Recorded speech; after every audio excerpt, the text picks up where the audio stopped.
Muy buenas tengan todos ustedes. Con motivo de los repasos de microbiología, el día de hoy estaremos viendo una presentación introductoria de lo que es el virus del papiloma humano. ¿De acuerdo?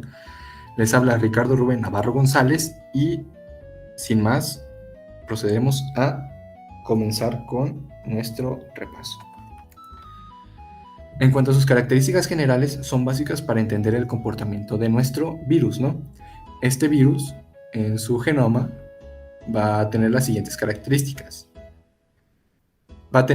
Es un virus ADN circular de doble cadena que en su interior va a albergar hasta 8.000 pares de bases más o menos. Entre esos 8.000 pares de bases se van a codificar 10 genes que se dividen en 8 genes que son tempranos y 2 genes que son tardíos. En cuanto a los 8 genes tempranos, se les conoce como early y van desde E1 hasta E8, y los tardíos como lates, que van desde L1 a L2.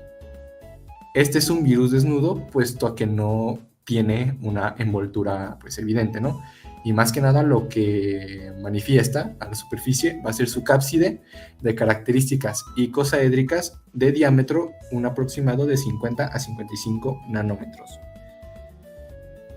Esta cápside va a estar formada por 2 proteínas estructurales que van a formar 72 capsómeros de características pentaméricas, ¿no? Como pues, lo que vendría siendo una estrella, por ejemplo, o un pentágono, ¿no? Como se puede observar aquí las formaciones. Bueno, estos papilomavirus van a ser clasificados y distinguidos mediante su secuencia genética, ¿ok? Aquí podemos ver pues en esta imagen cómo está pues una proteína estructural L1 que la vamos a analizar más adelante, y aquí está el ADN circular de doble cadena enrollado con histonas, ¿de acuerdo? Ok, para la clasificación correspondiente tenemos que tener en cuenta que existen más de 100 subtipos de virus de papiloma humano y muchos de ellos son de mucha importancia clínica, ¿de acuerdo? Porque se van a presentar en distintas lesiones y algunas de ellas pues pueden ser del todo menos agradables. La clasificación actual consiste en separar a los VPHs en alfa y en beta, ¿de acuerdo? Los alfa involucran los VPHs cutáneos, mucosos o anogenitales, y en beta están los VPHs que son capaces de provocar epidermodisplasia verruciforme, ¿de acuerdo? La clasificación clínica o la clasificación epidemiológica que manejamos es esta de aquí, ¿de acuerdo? Se clasifican los VPHs en 3. Los VPHs de bajo riesgo, que son más que nada pues estos subtipos de aquí, 6, 11, 40, 42, 43, 44, etcétera, ¿no? Y estos van a ocasionar las siguientes enfermedades: lesiones genitales de bajo riesgo, aunque a veces pueden surgir pues, de alto grado, la aparición de condilomas y una enfermedad respiratoria llamada papilomatosis respiratoria recurrente. Los de probable alto riesgo involucran a los subtipos 26, 53 y 66, y estos son capaces de ocasionar cáncer cérvico-uterino. Los de alto riesgo consisten en los subtipos 16, 18, 31, 33, 35, 39, etc. Y estos son capaces de generar tanto lesiones genitales de bajo y alto riesgo como neoplasias, ¿no? A nivel de cervix, de vagina, de vulva, de ano, de orofaringe, estos son muy comunes, etcétera, ¿no? De estos, los más comunes y los que tenemos que tener sí o sí en cuenta son 6 y 11 y 16 y 18. 6 y 11 son los subtipos de VPH de bajo riesgo más comunes en la aparición de verrugas y papilomas laringios. Y los de 16 y 18, los subtipos 16 y 18, son muy comunes en la aparición de cáncer de cervix. O sea, observen esto. El subtipo 16 está en el 54% de todos los diagnósticos de cáncer de cervix y el subtipo 18 en el 16%. Eso da un total de 70% de VPHs positivos a la hora de diagnosticar cáncer de cervix, ¿no? Cáncer cérvico-uterino. Así que Estos cuatro de aquí, estas cuatro variantes, son muy importantes tenerlas en cuenta porque involucran a la mayoría de las lesiones. En cuanto a la epidemiología, bueno, tenemos que es una de las enfermedades de transmisión sexual más comunes del mundo, ¿ok? Y eso es muy preocupante. Entre la prevalencia del virus del papiloma humano de origen genital es de 45.2% en hombres y 39.9% en mujeres entre los rangos de edad de 18 a 59 años. Es decir, es prácticamente muy común. Estos de aquí, los VPHs, se pueden transmitir de distintas maneras. Las VPHs causantes de verrugas, por lo general, es a través de lesiones cutáneas o de microtraumatismos y aparte un contacto directo con superficies infectadas, como por ejemplo las bañeras, aquí los vestidores o los vestuarios, los pisos que estén infectados, vaya, toda aquella superficie que esté infectada con virus del papiloma humano puede ser prácticamente, pues, puede infectar a una persona. El contacto sexual también es muy, muy importante porque, pues, la vía sexual, de hecho, pues es una de las vías por las cuales VPHs de alto riesgo pueden llegar a porciones cervicouterinas y, pues, ocasionar carcinoma, ¿no? Y incluso se ha demostrado que por el canal de parto, en mujeres que están infectadas, pueden llegar a contagiar al bebé con los virus del VPH. Al menos 79 millones de personas en Estados Unidos están infectadas y muchas de ellas ni siquiera lo saben. La incidencia en Estados Unidos del VPH anogenital por año es de 14 millones de casos. Son cifras completamente alarmantes y es por eso la importancia de poder identificar esta enfermedad y, pues, intervenir en los procesos en los que participa. Entre los factores de riesgo podemos tener constancia de que son 5 principalmente, y pues el más importante es la actividad sexual, ¿de acuerdo? El tener un amplio número de parejas sexuales aumenta en demasía el riesgo de contraer uno de los VPHs e incluso de los de alto riesgo. Por lo tanto, pues hay que tener en cuenta el número de parejas sexuales e incluso la edad de la primera relación sexual. Por sí solo, el VPH no es capaz de generar cáncer. Hay personas que llegan a tener VPHs de alto riesgo y no desarrollan como tal un cáncer. Se necesitan muchos factores, bueno, varios factores, la verdad, que contribuyan a la activación, por así decirlo, del cáncer, ¿no? Por ejemplo, aquí tenemos al tabaquismo, que es un factor muy importante y es uno de los que más común eran a la hora de, pues, diagnosticar cáncer. Anticonceptivos orales de más de 5 años de ingesta o de administración, exposición a radiación y a la luz ultravioleta e incluso la inmunosupresión. Incluso se ha demostrado que en pacientes con inmunosupresión puede afectar negativamente a la aparición de más lesiones causantes de VPH que estén más aumentadas, más exofíticas, incluso más grotescas, y apariciones, pues, realmente impresionantes del VPH. Por lo tanto, la inmunidad juega un papel crucial a la hora del desarrollo de condilomas y de papilomas, etc. Para poder entender muy bien cómo es que llega a enfermar nuestro virus del papiloma humano, hay que entender el genoma viral que alberga en su interior. Ya habíamos dicho que hay 10 genes que son capaces de ser codificados y entre ellos están los genes tempranos y los genes tardíos.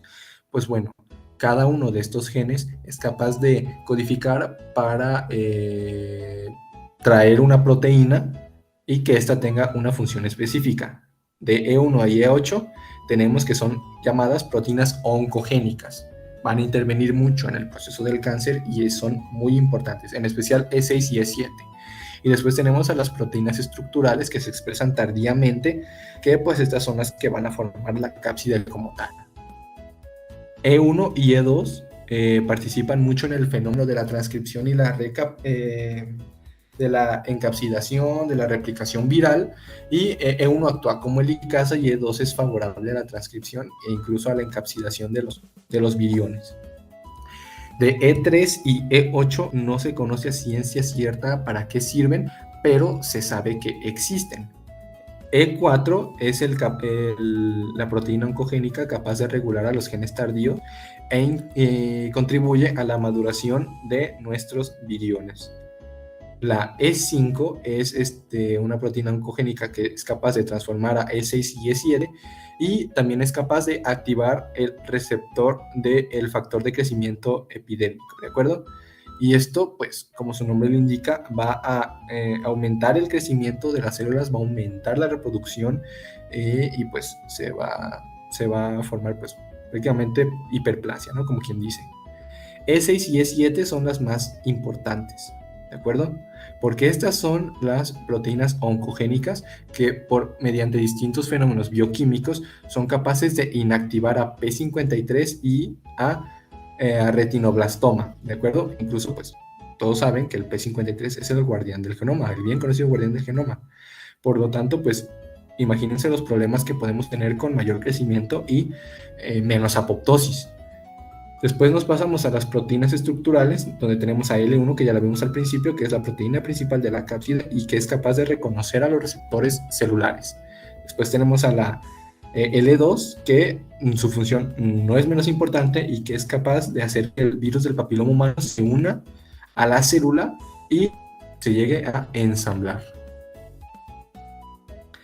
En cuanto al ciclo replicativo, ya conociendo nuestras proteínas oncogénicas y estructurales, podemos determinar cómo es que se llega a replicar este virus en nuestro cuerpo, en nuestras pieles, en nuestras mucosas, etc.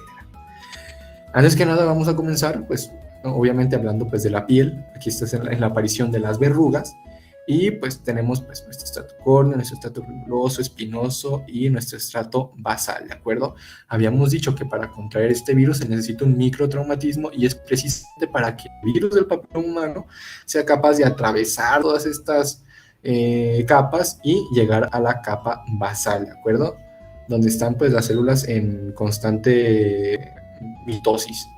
Entonces, es capaz de llegar aquí y mediante las proteínas tardías, o bueno, los genes tardíos, como L1, por ejemplo, es capaz de adherirse a esta membrana y ser absorbido, como quien dice, mediante endocitosis, ¿de acuerdo?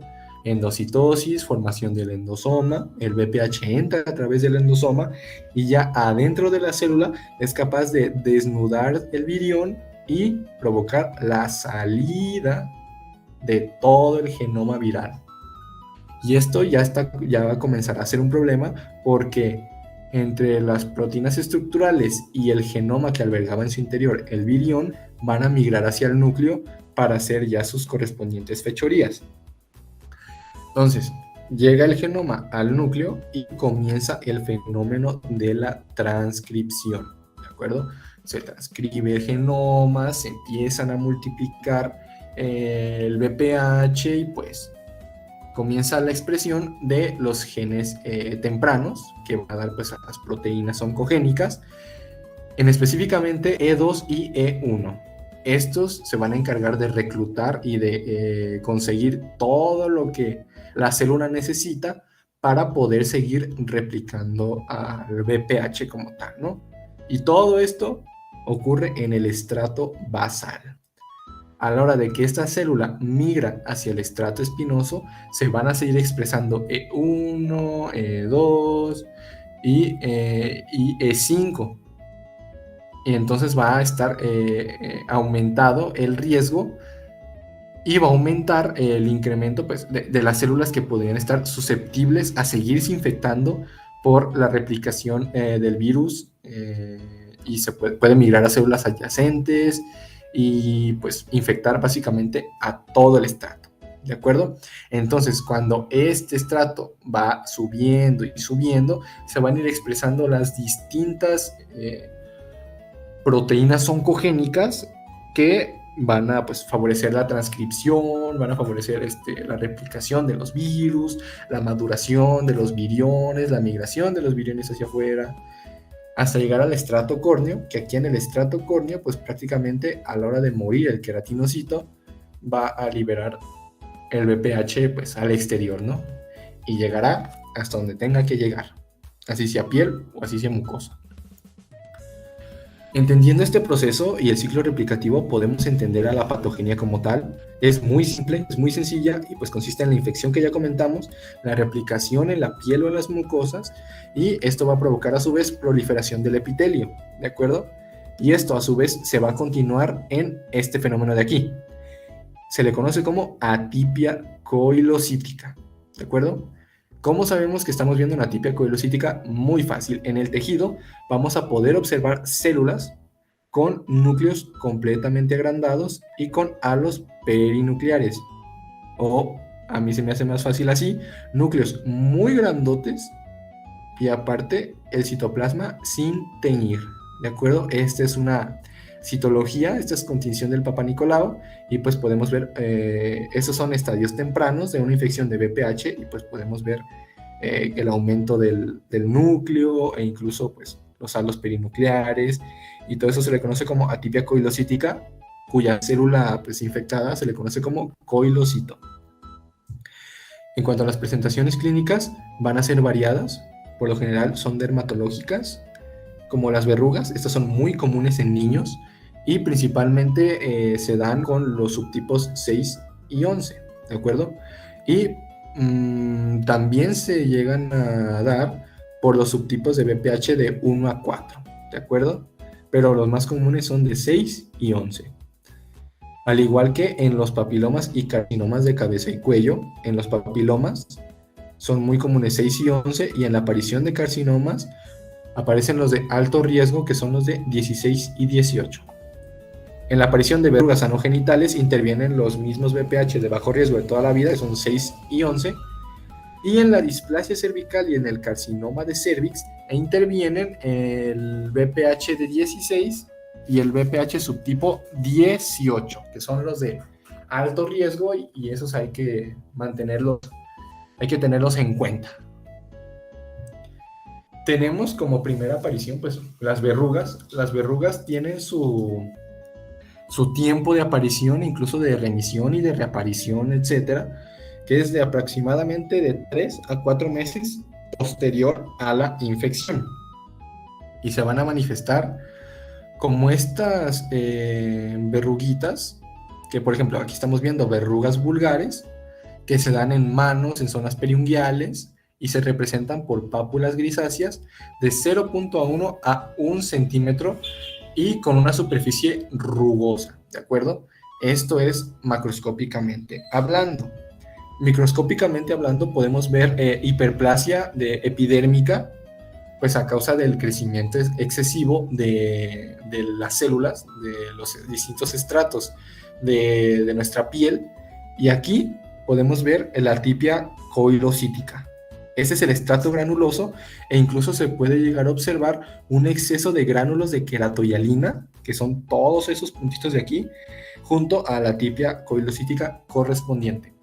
Un método diagnóstico que es muy útil y muy eficaz en el BPH es la hibridación in situ para detectar el genoma viral de, en este caso, el virus en cuestión, ¿no? En este mismo tejido se realizó esa hibridación in situ, y todo esto que ven de color azul o basófilo, como ustedes lo conozcan, es correspondiente al ADN viral del virus del papiloma humano. Las verrugas no solo son vulgares, también pueden ser planas, plantares y palmares, ¿de acuerdo? En cuanto a las planas, podemos observar que se dan en cara o en el dorso de las manos y aparecen como pápulas planas, lisas y de un color marrón. En la región plantar y palmar son aproximadamente de 1 a 2 centímetros de diámetro, e incluso pues todos hemos visto alguna vez alguna verruga plantar que pues coloquialmente se les conoce como ojos de pez, ¿ok? Así que se da por el virus del papiloma humano. Y pues nada, aquí están, como podemos ver, otras presentaciones clínicas en las que podemos observar verrugas vulgares abundantes aquí, por ejemplo, y miren, observen las características de esta lesión, que prácticamente ni siquiera se puede ver grisácea, se ve de un color pues muy negro, demasiado negro carbón podría decirse, y pues la aparición de múltiples y múltiples pápulas a lo largo pues de toda la mano, ¿ok? Aquí podemos ver verrugas planas que pues son chiquitas, no miden más de 0.1 centímetros de altura y pues tienen un contorno bien definido, son planas, son lisas, ¿no? E incluso aquí podría ser pues buena zona de diagnóstico diferencial con otras enfermedades como por ejemplo el acné, ¿no? Y aquí podemos ver las verrugas plantares. Todos esos de aquí seguramente en algún momento de sus vidas han visto pues algo similar, ¿no? Pues estas son lesiones causadas por VPH y se les conocen como ojos de pez. También son capaces los VPH de conseguir la formación de papilomas y de carcinomas de cabeza y cuello, ¿ok? En cuanto a los papilomas laringios, son muy difíciles de diagnosticar, puesto a que pues, no están a la vista de todos los doctores y se ocasionan principalmente por virus de papiloma humano 6 y 11, ¿de acuerdo? Esos son los de bajo riesgo. Ahora si nos pasamos a los carcinomas de cabeza y cuello, tendremos en cuenta que la mayoría son carcinomas epidermoides, ¿de acuerdo? En este caso no queratinizantes, se lo voy a explicar más adelante, pero bueno, en el 80% de las carcinomas epidermoides de orofaringe existe VPH positivo, para que vean la importancia de tener en cuenta todos los aspectos que ya mencionamos, ¿no? Los carcinomas epidermoides de cabeza y cuello se pueden dar a distintos niveles, tanto como a las amígdalas linguales, a la base de la lengua, al paladar blando e incluso a la faringe, como ya mencionamos, ¿no? Los carcinomas epidermoides en esta zona se dividen en queratinizante, que es por otras causas, y el no queratinizante, que este es regularmente dado por el virus del papiloma humano.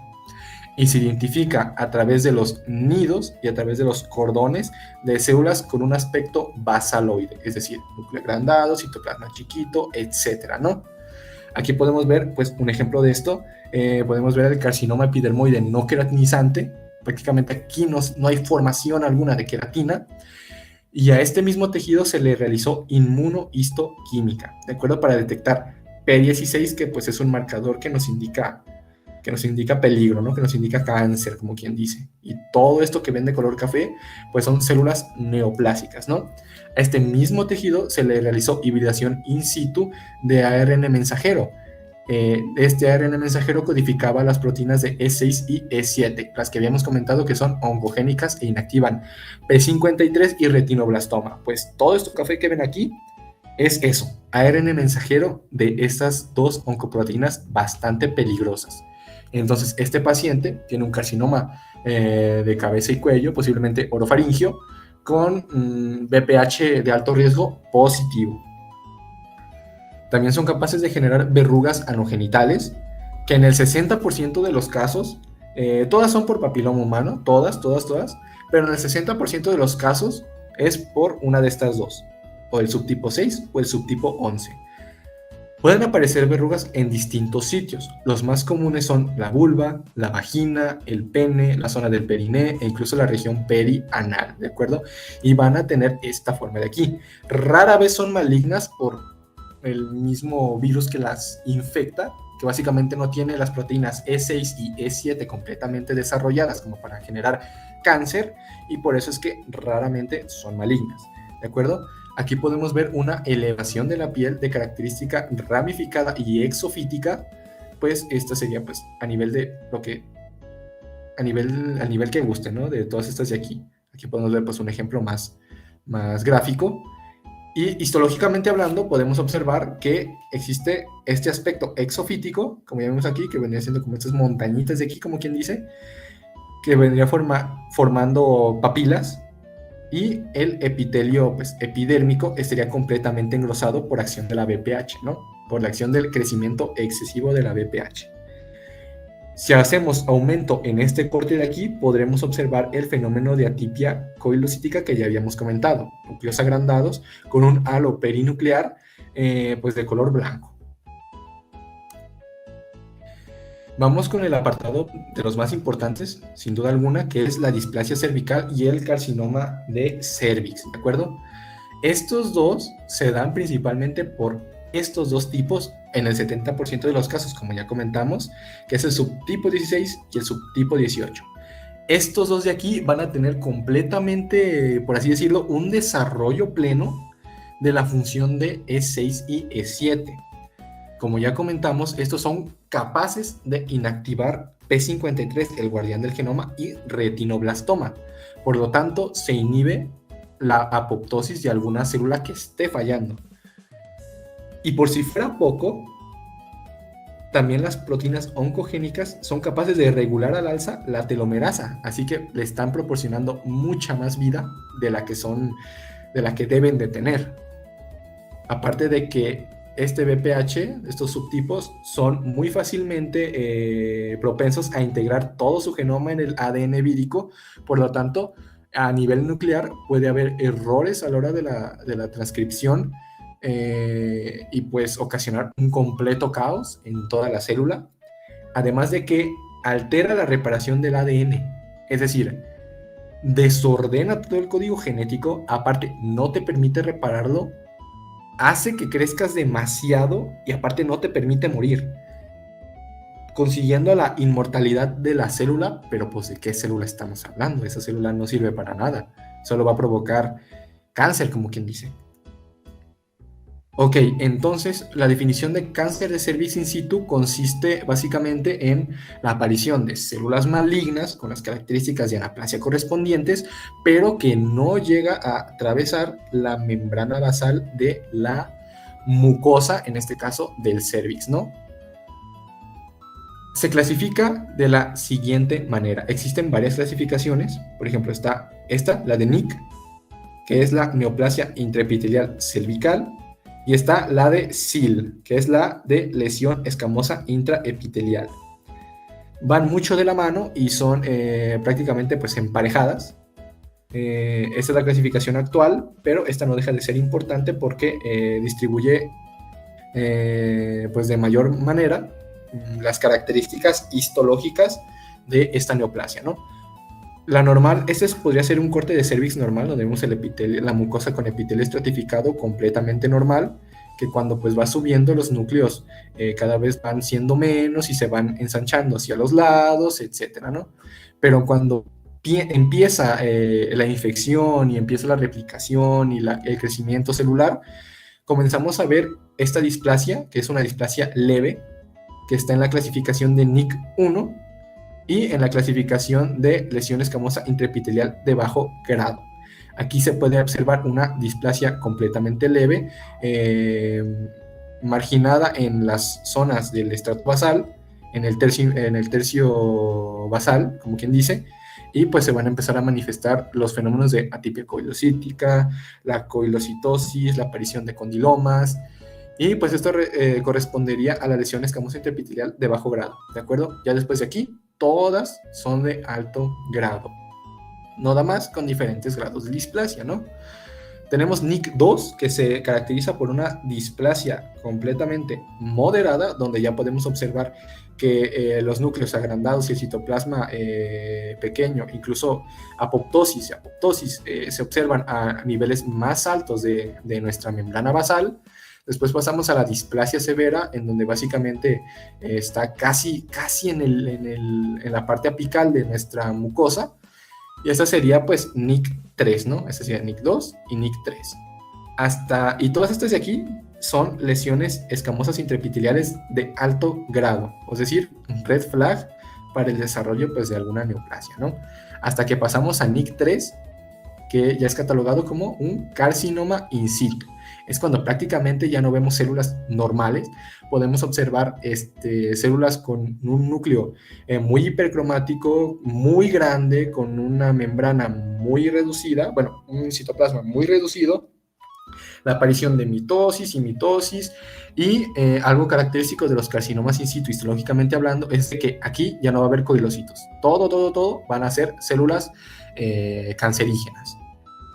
¿Esto por qué es importante? Bueno, para poder tener una idea de la evolución natural de las lesiones intraepiteliales escamosas a los 2 años de seguimiento, ¿no?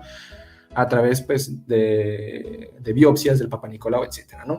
Por ejemplo, las lesiones escamosas intraepiteliales de bajo grado tienen a los 2 años un 60% de resolverse solas, del 30% de persistir y 10% de progresar a una lesión escamosa intraepitelial de alto grado, ¿de acuerdo? Y ya estando aquí, si tienes muy mala suerte, el 30% de todas estas lesiones escamosas intraepiteliales de alto grado se resuelve como si nada, el 60% va a persistir a los 2 años y el 10% lamentablemente va a evolucionar a un carcinoma. Aquí podemos observar, ese es el dibujo bonito, ese ya es el dibujo real, microscópicamente hablando, cómo es que los fenómenos como atipia coilocítica, coilocitosis y las características celulares de las células, pues, infectadas con el VPH van cambiando a lo largo del curso de la enfermedad, ¿no? Por ejemplo, aquí vemos un cervix normal, una mucosa del cervix normal, y cada que va aumentando podemos ver que estas células de aquí, las células neoplásicas, pues están, pues, delimitadas aquí, apenas están apareciendo coilocitos aquí, se está ulcerando pues la capa de la mucosa. NIC2, cada vez estas células van subiendo más y van disminuyendo incluso la aparición de coilocitos, hasta NIC3, que este ya es carcinoma in situ, donde prácticamente no vamos a ver ningún coilocito y todas van a ser células completamente neoplásicas. El carcinoma de cervix invasor. Bueno, cuando el carcinoma de cervix in situ rompe la membrana e invade todo el estroma cervical, se le considera como carcinoma de cervix invasor, ¿de acuerdo? Este cáncer de cervix invasor lo podemos encontrar de 2 vías, o sea, puede ser un adenocarcinoma o un carcinoma epidermoide, como ya habíamos comentado. Pues bueno, el adenocarcinoma es el menos común y va a ser la aparición de epitelio glandular de células completamente malignas, ¿ok? Van a empezar a formarse glándulas a diestra y siniestra, pero estas glándulas, que se ven, pues, bien estructuradas, van a estar hechas de puras células malignas. Y en la mayoría de los casos se trata de un carcinoma epidermoide, ¿de acuerdo? En este va a existir formación de nidos y lengüetas de un epitelio escamoso completamente maligno. Este es un nido, lengüetas, nidos y lengüetas. Todas estas son nidos y lengüetas de un carcinoma epidermoide ocasionado por VPH. Pueden llegarse a diseminar directamente a tejidos contiguos, ya sea como la vejiga, el recto, e incluso las vías urinarias. Y pues para eso nos va a servir la siguiente clasificación. Son varios los estadios del cáncer cervical, entre los que incluimos el estadio 0, que es el carcinoma in situ que ya mencionamos. Aquí pues todavía pues hay esperanzas, pero hasta que pasa el estadio 1 ya comienzan pues a invadir, ¿no? Aunque aún en el estadio 1 el carcinoma será limitado al cuello uterino, ¿no? También se le conoce como el 1A, se le conoce como el carcinoma subclínico, o digo, el preclínico, y estos dos de aquí, no se van a poder apreciar macroscópicamente, solo a través de la valoración microscópica podemos detectar que este es un cáncer de cervix. Se divide en 1A y 1B. 1A1 es de menos de 3 milímetros de profundidad y 1A2 es de 3 a 5 milímetros de profundidad, ¿de acuerdo? Cuando comienza a ser visible, entramos en la clasificación del 1B, ¿de acuerdo?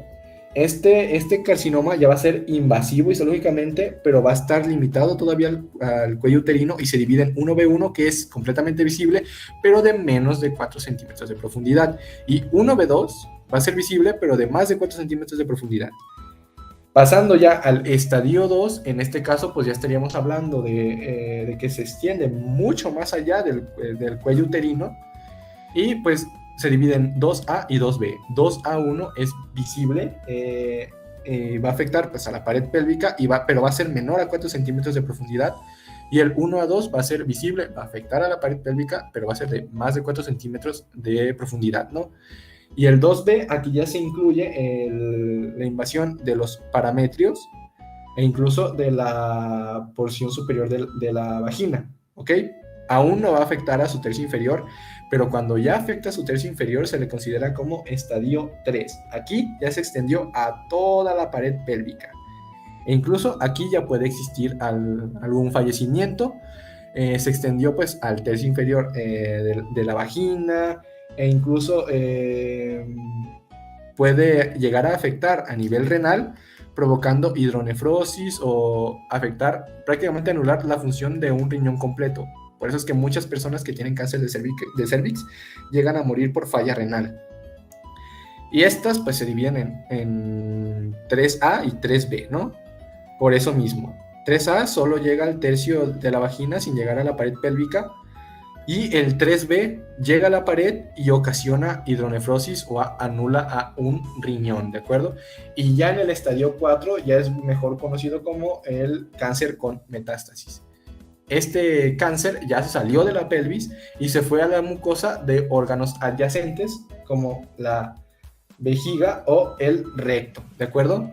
Y pues también se divide en 4A y 4B. 4A es para los órganos adyacentes y 4B es para los órganos que se encuentran a una razonable distancia, ¿no? La metástasis como tal. Aquí podemos ver una imagen macroscópicamente de un cáncer cervicuterino invasivo que llegó a invadir a la vejiga, a la pared vaginal, a la endocervix y al exocervix. Podemos ver estas bolotas que prácticamente no son normales y pues esta correspondería al cuarto, ¿no? Al cuarto estadio. En cuanto a los diagnósticos laboratoriales, ya vimos, prácticamente los estuvimos viendo a lo largo de la presentación, pero los más importantes son estos: histología, toma de biopsias y el Papanicolau, ¿no? La citología exfoliativa. Con estos dos ya podemos darnos una idea a la hora de pues, observar una verruga o observar algún problema de cervix, algún cambio de coloración, si se puede tratar de un BPH o no, ¿de acuerdo? En este caso, pues, como no he mostrado muchas imágenes de la adquisición del Papanicolau, pues, estoy obligado a explicar que, pues, este es un cervix completamente normal, sin ningún tipo de infección, pero cuando ya va avanzando estadios más tardíos, vean cómo evoluciona. Esta es la imagen que vimos al principio, con un núcleo ligeramente agrandado, y con un citoplasma digno de un coilocito, ¿no? Y aquí podemos ver pues, que ya prácticamente se va aumentando el núcleo y el citoplasma pues, cada vez va disminuyendo más, el aumento de tamaño, observen esto. Y pues ya pues, en las fases ya de cáncer, básicamente, podemos observar que prácticamente ya no hay citoplasma y toda la célula es puro núcleo, ¿de acuerdo? Se vería básicamente así. En la histología ya la vimos, aunque también se pueden hacer pruebas de PCR para detectar la secuencia genética y poder observar de qué tipo de BPH se está hablando. Y no menos importante, la hibridación in situ del ADN viral o del ARN mensajero de E6 y E7, ¿de acuerdo? Aquí corrijo mi error, es E7. Cabe destacar que el virus no crece en cultivos celulares, así que no manden a hacer cultivos celulares, el BPH no va a crecer y pues va a salir un falso negativo. En cuanto al tratamiento, va a depender de múltiples causas: de la histopatología, de la localización de la lesión y del grado de la lesión, de cuál es su intensidad o cuál es su importancia. Ninguno es seguro, pueden llegar a desaparecer, por ejemplo, las verrugas, pero a la hora de la hora se vuelven a reaparecer y el paciente se desespera y todo. Pues ningún tratamiento es completamente seguro y eficaz, incluso puede pues reaparecer, ¿no? De preferencia se incluyen los fármacos antimetabolitos como terapia, porque el tratamiento quirúrgico tiene una cicatrización, lo dicen así, muy fea, y pues puede ser motivo estético que no quieran realizarse un tratamiento quirúrgico y pues prefieran esta clase de fármacos, ¿no? El propósito de estos fármacos antimetabolitos es recuperar la apoptosis de las células, inhibir la transcripción del virus del papiloma humano y activar la inmunidad muy importante para prevenir la formación de los papilomas, de los condilomas y de tantas cosas, ¿no? Entre varios ejemplos encontramos la podofilina, el ácido tricloroacético, el 5-fluoruracilo, el ácido salicílico, que este es el remedio más común y más eficaz, interferones alfa, beta y gamma y los retinoides, ¿de acuerdo? Cuando el tratamiento farmacológico no es suficiente y cuando prácticamente el paciente así lo desea, procedemos a realizar el tratamiento quirúrgico. Este se prefiere para lesiones que sean únicas y poco visibles, ¿de acuerdo? Porque deja una cicatriz, como ya había comentado, muy fea. Entre las terapias quirúrgicas encontramos la criocirugía con nitrógeno líquido. Esta es muy dolorosa y es de las últimas opciones que se toman. También está la electrocauterización, la conización del cervix, esto para una neoplasia, por ejemplo, cáncer de cervix in situ, cáncer de cervix invasor, e incluso la terapia láser. Existen bibliografías que destacan el uso de la sugestión y el placebo como medida terapéutica, de que si una persona está lo suficientemente preparada para tratar a alguien con sugestión y placebo, que en ocasiones llega a funcionar y no llega a haber reincidencia de verrugas o cosas por el estilo. Es un tema muy debatido y pues depende mucho de la habilidad del especialista en cuestión. En cuanto a la prevención y control, tenemos que es muy importante evitar las múltiples parejas sexuales para así pues correr menos riesgo de contraer VPH por vía sexual y mucho menos el de alto riesgo. También es importante el uso del condón, principalmente vean. Y en conclusión es tener las prácticas sexuales más seguras posible, ¿de acuerdo? Y para las mujeres se recomienda el Papa Nicolau o la citología exfoliativa, ¿de acuerdo? El proceso de Papa Nicolau, que consiste a grandes rasgos en la inserción de un cepillo que va a raspar el epitelio del cérvix y va a dejar caer las células en un portaobjetos, ¿de acuerdo? O en un cubreobjetos. Y estas pues se van a hacer con la tinción del Papa Nicolau, se van a observar las características citológicas y ya, ¿no? La primera prueba se recomienda a los 21 años o 3 años después del inicio de la vida sexual activa. Y después, de manera rutinaria, cada 3 a 5 años. Aunque en los pacientes que llegan a salir VPH positivos, se recomienda 2 veces al año entre 6 a 12 meses. La vacunación es muy importante debido a que esta proporciona los anticuerpos necesarios para que el cuerpo por sí mismo pueda llegar a combatir la infección. Hay 3 vacunas. Estas 2 primeras ya no están continuadas en Estados Unidos y en cambio prefieren esta, pero de todas maneras se mencionan, ¿no? Está la bivalente, que te protege contra los VPHs de alto riesgo, como 16 y 18, los más comunes. La tetravalente, que te protege tanto para VPHs de bajo riesgo como de alto riesgo, los más comunes también, 6, 11, 16 y 18. Y la nonavalente, que te protege contra los más comunes en su totalidad, 6, 11, 16, 18, 39, 33, 45, 52 y 58. ¿De acuerdo? Bueno, como tal, eso ha sido todo. Espero que les haya servido, que les haya fascinado mi presentación. Yo encantado de ayudarlos en cuanto lo necesiten. Y les sugiero que nos sigan en nuestras distintas redes sociales, en Facebook, en Instagram, en Twitter y en TikTok, porque ahí se estará subiendo información de mucha relevancia para estudiantes de medicina y no tan estudiantes de medicina, pues para que por lo menos pues, se nutran de algo de la cultura de la microbiología y de las enfermedades infecciosas. Muchas gracias por verme. Soy Ricardo Rubén y nos vemos a la siguiente. Adiós.